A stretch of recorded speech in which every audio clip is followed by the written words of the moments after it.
Você sabe a diferença entre transtorno de personalidade e adoecimento mental? Eu fiz essa enquete semana passada aqui no nosso Instagram e a maioria das pessoas respondeu que não sabe qual é a diferença. Então hoje, nesse primeiro vídeo de uma série de 3, eu vou te convidar para a gente pensar um pouco a respeito. Bora? Então, como eu falei naquele post que eu fiz, o transtorno de personalidade é uma característica da pessoa, não é um adoecimento. É como se fosse assim, a cor da pele. Não muda, certo? O adoecimento mental é a depressão, a ansiedade, a bipolaridade, a esquizofrenia, que são doenças que são tratáveis com medicação e psicoterapia. O transtorno de personalidade, normalmente, a pessoa que tem um transtorno não se identifica como tal, né? As pessoas à volta dela que percebem que tem alguma coisa diferente acontecendo e não se trata com medicação, porque é uma característica da pessoa. Então a psicoterapia ajuda no sentido de adaptar essa pessoa às condições de sociabilidade, para que ela viva melhor, para que a família viva melhor com esse indivíduo, mas não tem medicação. Agora, se a pessoa tem o transtorno de personalidade e tem depressão também, ela vai tomar o remédio para depressão, entende? Porque o adoecimento, o que precisa ter para ter adoecimento? Só o coração batendo. Lembra desse combinado que a gente já fez. Bom, para falar de transtorno de personalidade, eu também preciso fazer 4 combinados aqui com você. O primeiro é que a gente tem que levar sempre em consideração o ambiente social que o sujeito vive, porque nós somos seres sociais, a gente precisa do outro, a gente faz a troca, e isso é importante para a gente. Por isso que a maneira como a gente se relaciona com as pessoas vira um marcador bem importante, bem decisivo aqui nos transtornos de personalidade. E a gente precisa levar em consideração a cultura, porque às vezes o que é excêntrico aqui no Brasil, lá na Arábia Saudita não é. Então a gente tem que usar esse discernimento social quando a gente vai pensar no diagnóstico. O primeiro combinado é esse.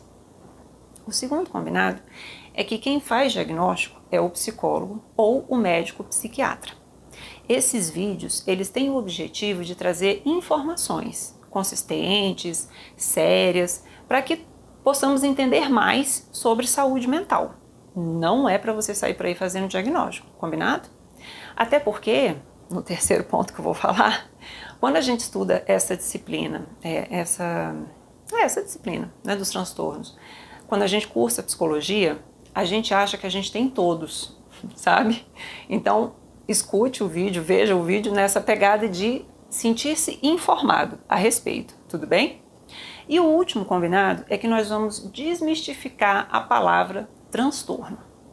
Na saúde, especialmente na saúde mental, a gente sempre busca, a gente sempre está procurando a palavra que informe, que vire um código entre os profissionais da área da saúde, para que a gente fale a mesma língua.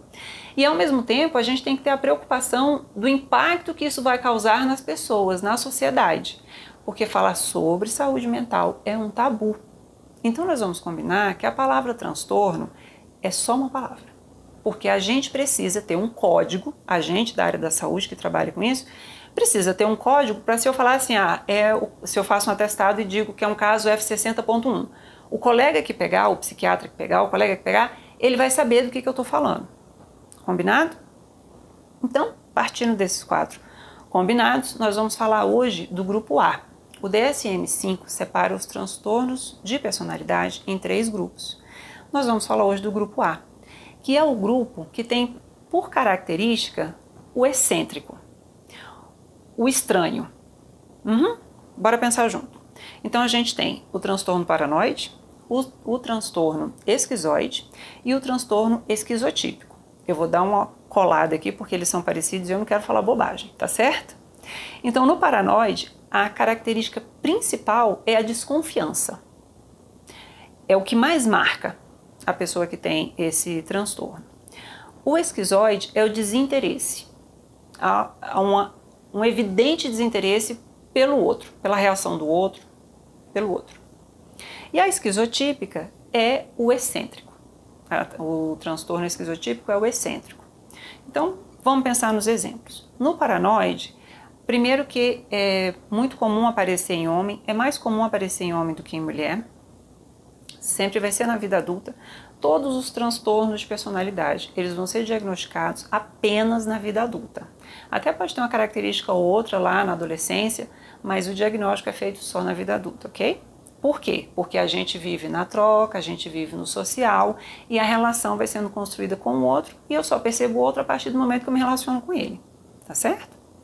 Então, o paranoide é mais comum em homem, é muito comum a presença da desconfiança e da hipervigilância, da necessidade de controle e da certeza de que ele vai ser traído, que ele vai ser enganado. A qualquer momento vão puxar meu tapete. E aí por isso que a pessoa tem essa forte necessidade de controle, certo? E ela tem assim uma característica de ficar sempre na dúvida se ela está perseguindo ou se ela está sendo perseguida. É essa pessoa que o tempo todo está sendo observada no trabalho, nas relações, mas é uma pessoa que consegue trabalhar, que consegue funcionar numa boa, certo?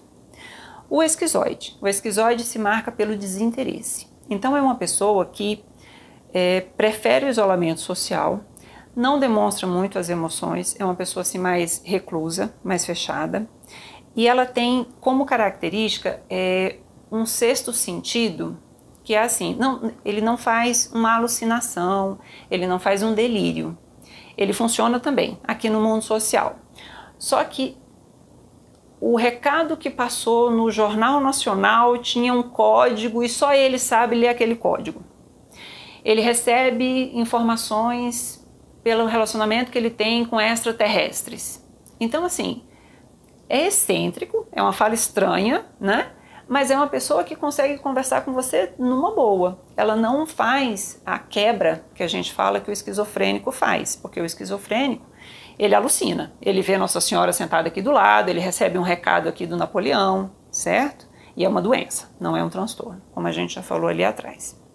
São pessoas solitárias, são pessoas desconfiadas e têm muita dificuldade de construir laços emocionais por essas características que eu acabei de falar, tá certo? E a esquizotípica é marcada pelo excêntrico. É uma pessoa que se veste de forma diferente, se comporta de forma diferente, que é indiferente à reação das outras pessoas. Então, se recebe elogio, se recebe crítica, não faz a menor diferença. Tem a forte característica de não ter interesse por sexo ao longo da vida, não é uma questão para essa pessoa. Não tem amigos próximos, prefere atividades solitárias, são pessoas capazes de trabalhar, repito, as pessoas do grupo A são capazes de trabalhar, mas pelas características delas, elas funcionam muito melhor se elas trabalharem sozinhas. Imagine essa pessoa trabalhando sozinha num lugar que ela tem que fazer controle. Perfeito, né? Numa profissão que ela tem que fazer um controle. Sensacional, ela vai trabalhar numa boa, não dá para colocar ela para fazer gestão de equipe, por exemplo. E aí é indiferente a críticas e demonstra, voltando, né? O esquizotípico é indiferente a críticas e não demonstra afeto, não demonstra reações emocionais. E aí essas pessoas normalmente não se percebem doentes, elas olham para o lado e acham que as pessoas que estão à volta dela é que tem um funcionamento meio estranho, mas causa muito sofrimento para a família, que percebe a pessoa diferente, que vê a pessoa passando situações vexatórias por causa da forma como ela fala, por causa da forma como ela se veste, né? O esquizoide pode em algum momento falar, eu vou na casa do meu tio comer jaca, jaca, jaca, jaca. Ninguém fala assim, certo? Ou a esquizotípica pode vestir uma roupa totalmente diferente do que todo mundo usa. E aí tem que pensar na questão social, né? Porque usar um turbante na cabeça em alguns lugares é ok, em outros não. Então a gente tem que levar em consideração o contexto social. Bom, é muita informação, né? Falar de transtorno de personalidade é delicado, até pra gente que é da área da saúde é delicado, mas, de novo, fica aqui o convite para que a gente pense sobre essas questões da saúde mental para desmistificar esse bicho-papão que parece que é a saúde mental, e não é. Na verdade, é só a gente ter acesso a informação séria e bem colocada. É isso. Eu vou fazer mais 2 vídeos falando então do grupo B e do grupo C. Até o final da semana a gente publica os 2 para você. Obrigada e vamos pensar sobre isso.